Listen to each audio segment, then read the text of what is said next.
عفوك إني من نور مدت يداي نزعت أسرار قلبي وجئت ألقي. اعوذ باللہ من الشیطان الرجیم، بسم اللہ الرحمن الرحیم۔ آج ہماری سورۃ الفاتحہ کی تفسیر مکمل ہوئی ہے۔ آمین کی تفسیر میں کچھ احادیث ہیں۔ سورہ فاتحہ پڑھنے کے بعد آمین کہنا چاہیے۔ اس کا معنی اے اللہ قبول فرما یا ایسے ہی کر دے۔ یہ لفظ قرآن مجید کا حصہ نہیں، اس کی دلیل یہ ہے کہ اسے قرآن مجید کے ساتھ نہیں لکھا گیا۔ امام کے وَلَضَّالِّينَ کہنے پر امام اور مقتدی دونوں کو آمین کہنا چاہیے۔ مقتدی کو امام کی آمین کے ساتھ آمین کہنا چاہیے۔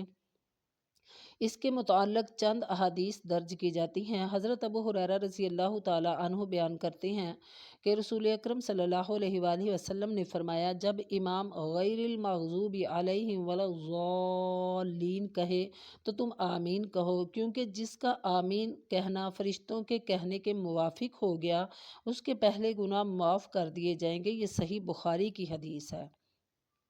کچھ لوگ اونچی آواز سے آمین کہنے کے قائل نہیں ہے، اور وہ بھی جیسے ہم نے پیچھے والی آیات میں پڑھا ہے کہ قرآن و سنت وہی قابل عمل چیزیں ہیں جو آپ صلی اللہ علیہ وسلم نے فرمائی ہیں، اور یہ حدیث صحیح بخاری کی ہے، تو ہمیں ان احادیث پر عمل کرنا چاہیے۔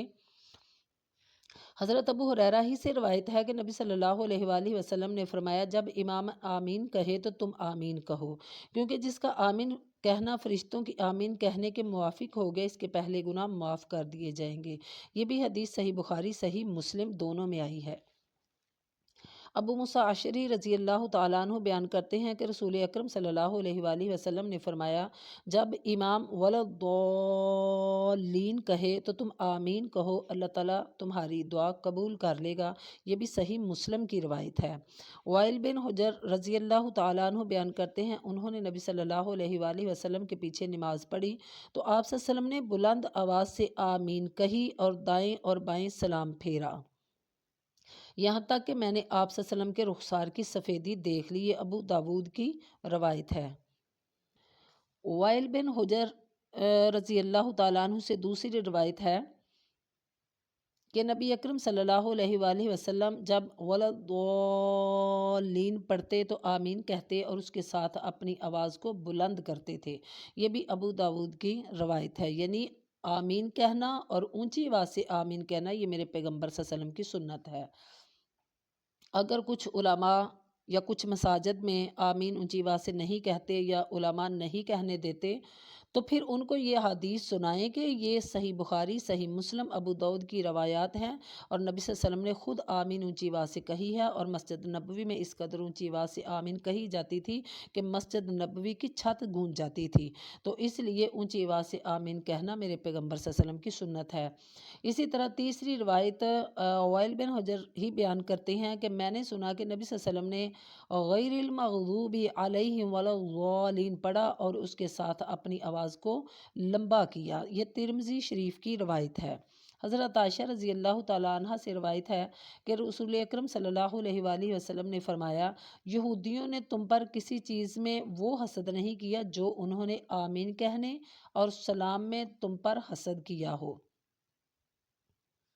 یہ ابن ماجہ کی روایت ہے۔ اب صحیح بخاری صحیح مسلم ابن ماجہ ابو داود اور ترمذی شریف کی یہ روایات ہیں، یعنی مختلف اتھینٹک جو قرآن یعنی حدیث کی بکس ہیں ان کے اندر یہ مختلف طرق کے ساتھ یہ روایات آئی ہیں۔